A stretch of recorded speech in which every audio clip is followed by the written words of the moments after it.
Welcome back to my channel for my weekly Human Design Transit Report.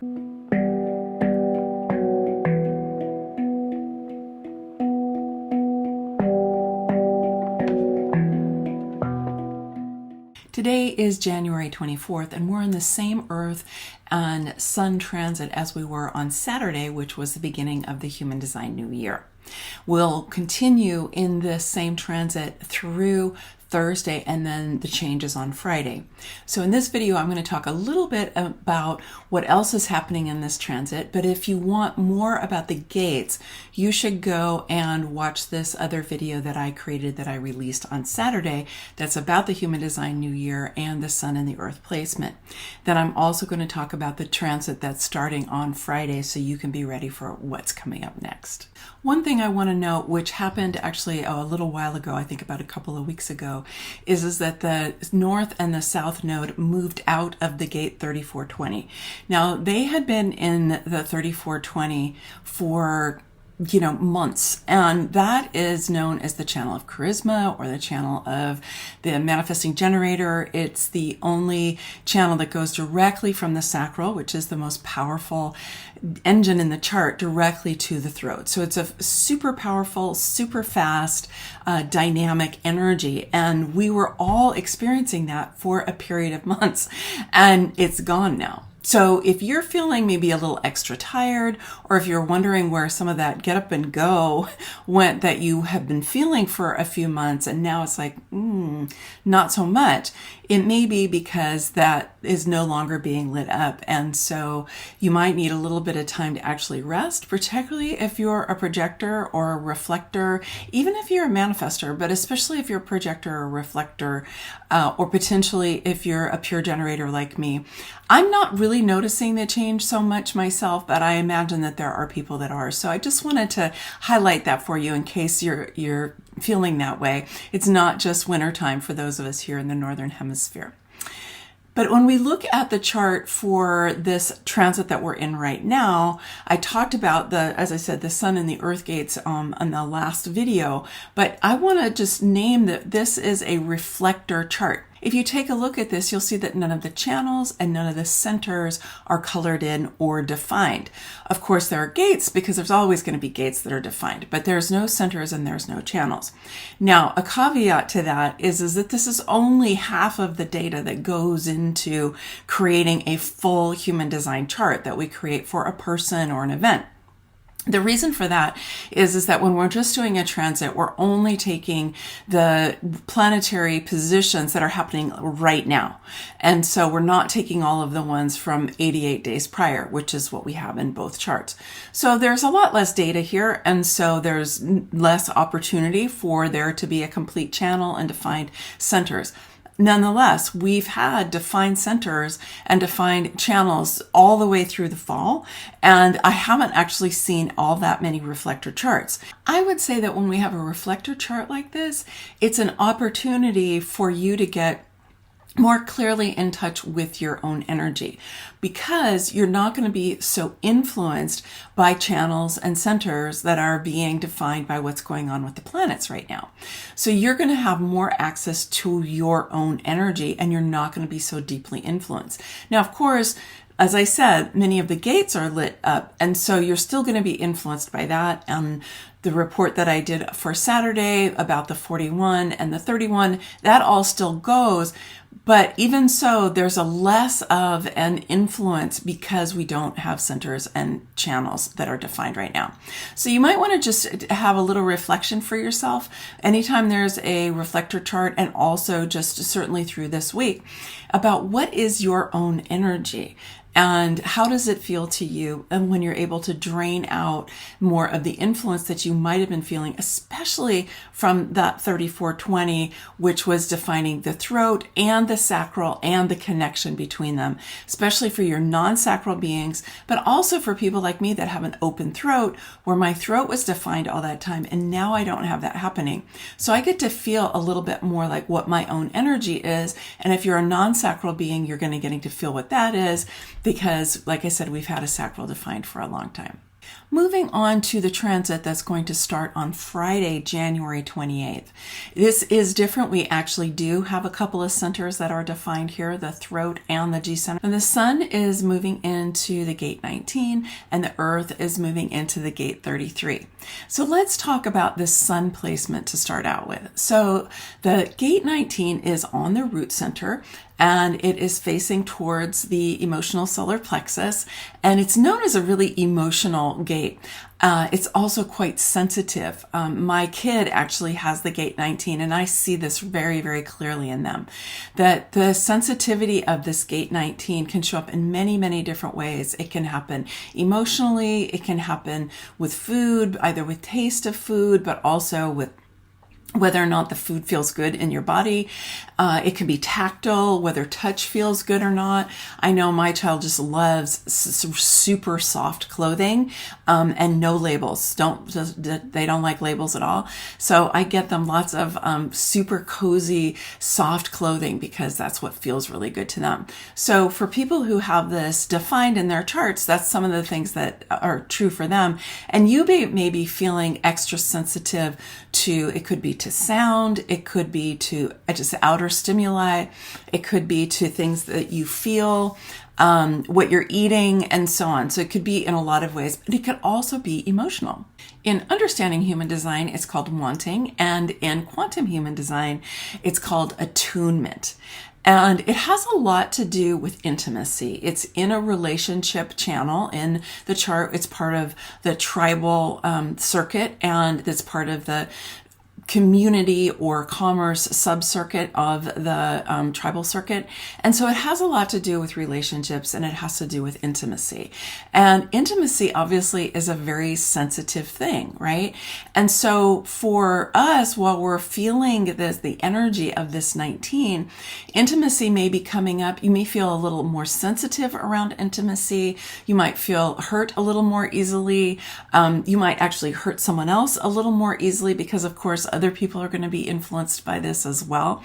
So you want to be paying attention to that and really being gentle and attuned to what is going to help support intimacy to be developed between you and the other people in your life. Obviously, your close beloveds, right? If you have a significant other or close friends or family members, people that you work with closely, all of these can be really influenced by this gate 19, and there can be this extra sensitivity so that it can either be like, oh, just a little bit of affirmation or a little bit of acknowledgement or a little bit of appreciation can be like, oh, that feels really good because there's this sensitivity to that. Of course, on the other side of that is that just a little bit of criticism or just a little bit of harshness in the tone of your voice or just a little bit of expressing that something isn't okay could be received with greater sensitivity than usual.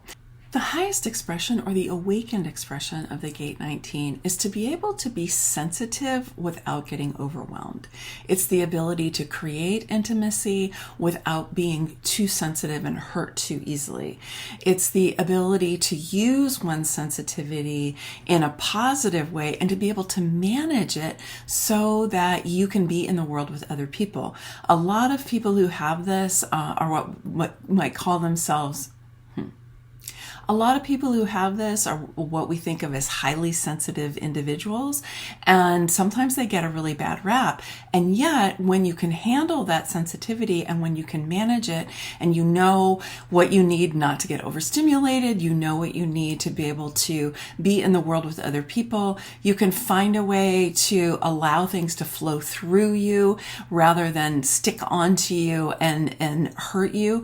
When you can do that, this sensitivity can be a great attribute because it can really help you tune in to what's going on in our environment. We're so shut down a lot of the time because of the pace of our culture, the stimulus that comes to us from devices and so on. And so we aren't necessarily allowing ourselves to be as sensitive as we could be. I think we generally are fairly shut down.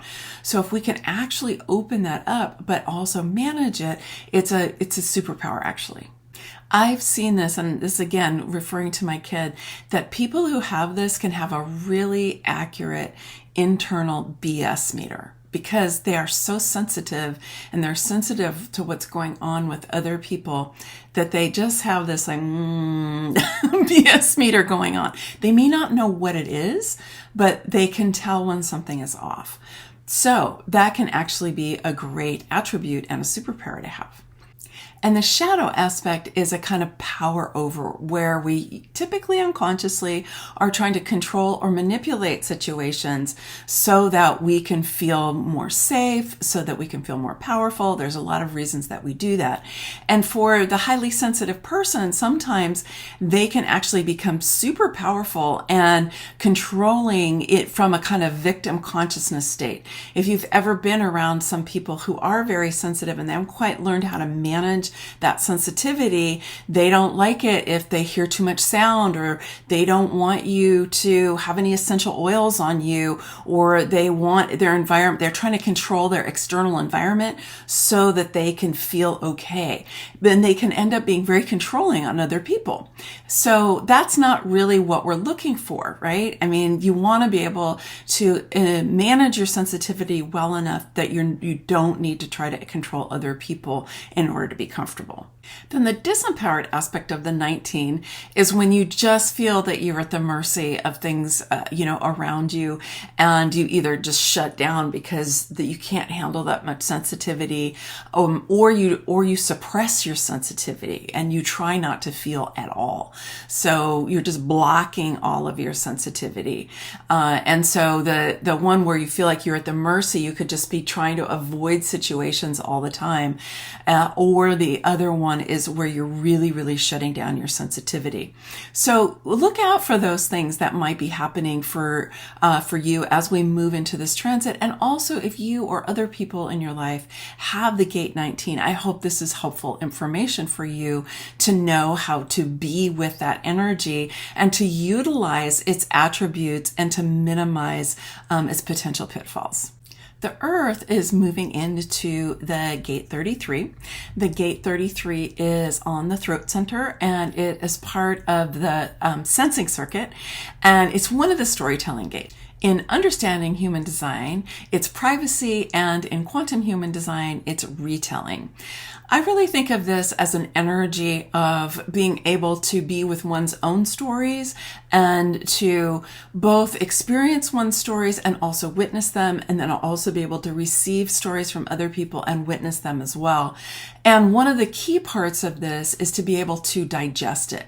Now, this is all the way at the end of the sensing circuit, so it's come through the right brain. This is right brain energy, crossed over, come through the left side of the body and up through the central channel to be expressed out through the throat. So there's a lot of experience that has gone on in this channel before we get to this part of expressing. So expressing the experience, because the sensing circuit is experiential, it's embodied, it's not logical, it's not rational, it's not reasonable, it isn't that kind of energy. It's much more about having experienced things through the body. It's about being able to, have adventures and then digest those adventures. It's being able to take that energy that we've just had from the 41 where the sun was, and being able to use the power of that, because that's also in the sensing circuit, use the power of that imaginative quality, and then to be able to tell stories about it. A couple of key elements for this energy of the 33. One is it's really important to digest the experience before telling the story. When we tell stories that we actually haven't digested sufficiently, it can feel a little bit like TMI, right? Too much information for other people, because you're just all caught in it. Unless, of course, you're there with a really close friend and you're venting or you're expressing your grief, and that person is really there and holding space for you, and that's what it's about. Or you're talking to your therapist or something like that. But the idea of the 33 is more about telling stories that are for the benefit of the collective, because this is collective circuitry, right? So we want to be able to take both our personal stories and the stories that we hear from other and really digest them and then share them at the right time with the right people for the greater good, really for the good of the collective. Now, I have this gate defined in my chart. And I do this a lot where I will tell stories about my own life and I'll share them in these videos. And that is for the betterment of the collective as I'm sharing them in the videos. Or I'll tell stories about people I've done readings for or clients of mine, again, digesting that information and then sharing it with you so that it's for the betterment of everyone. I don't do this with undigested stories of my own. And I also honor the privacy of the people who I've done readings for and who have been my clients, where I don't share their names. I don't share anything super specific about who they are so that you could attach my story to them. I honor their privacy.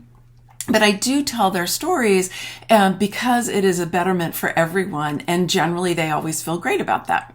So that really the awakened expression of this energy is going to have those elements in it, right? It's going to honor the privacy of the person, including yourself.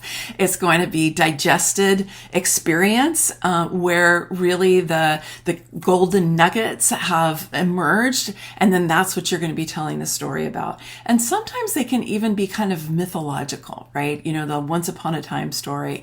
And because that is something that really speaks to us, I think, in a deep structure of who we are about human experience. We're just personalizing it to a degree because we lived it or somebody we know lived it and they told us about it. And that can help us to connect with the mythological a little bit more easily. Now, the shadow aspect of this energy is when we are telling stories in order to kind of control or manipulate other people. We're using this to try to have power over them. This can be when we share other people's stories inappropriately. We do not honor their privacy. You know, gossip, right, can be like this. Oh, so-and-so told me this. Guess what? You know, right? That is not honoring. That's manipulative and it's controlling. So that's the shadow aspect of this kind of energy where you're not really witnessing and honoring. You're taking this bit of information and it's really juicy. So you're going to share it in some way. Okay. Not okay. You don't want to do that. And then the disempowered aspect is if you haven't digested the information enough and then you're kind of oversharing or you're sharing at an inappropriate time or in an inappropriate place where other people aren't ready to hear it and then they feel embarrassed because you're sharing something that they don't really want to know about or they don't have the capacity to receive it at this moment. The other way this could show up as a disempowered expression is when you don't feel that your stories matter or your experience matters or that it's worth that whatever has happened for you is worth telling a story about it. So you never share it. You just kind of either let them go, you suppress them, you reject them, and you don't think you're important. You don't think it matters enough. You don't think you're worth enough to be able to tell your stories. So you want to look at all of those different pieces as the earth is lighting up this energy during this transit. And remember, the earth is what we're going to ground ourselves into. So my invitation to you is to ground yourself into empowering stories about your own experience that you have really digested so that you've gotten the wisdom out of it and that you look for opportunities to be able to share that for the betterment of the collective. When you do that, you could be managing that sensitivity that the sun is lighting up in the gate 19, because when you digest even what was a really painful story, you help to release yourself or free yourself from the oversensitivity that we can have when an experience isn't digested yet, right? And because when an experience isn't digested yet, we can be very sensitive to what anybody else has to say about it. And we don't even maybe want to share it, or if we do share it, it doesn't feel good in our bodies. So we don't want to do that, okay? We want to honor ourselves enough to really digest what's been going on before we share it with others. And that can help us to manage our sensitivity. So this energy of the 33 can really support us to understand when is the right time, and when are we ready to be able to share, and when are other people ready to receive what it is that we want to say, so that we can all hear this. And yes, we can be sensitive, because of course we love stories that touch our hearts. They can be melancholic stories, they can be stories of challenge, and how we move through those challenges, or the things that we learned from things that were painful.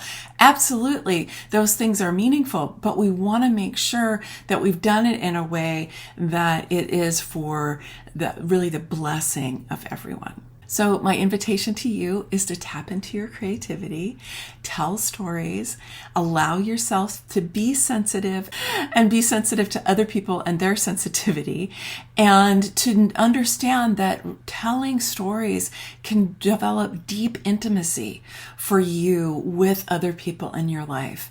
I know that this is something that's been super potent for me with the beloveds in my life, and from hearing from people who have been watching my videos, they feel a kind of intimacy with me because I share stories about my own life. So just know there's really a lot of potency that we have going on here, and I encourage you to make the best of it. Many blessings, much love. Bye for now.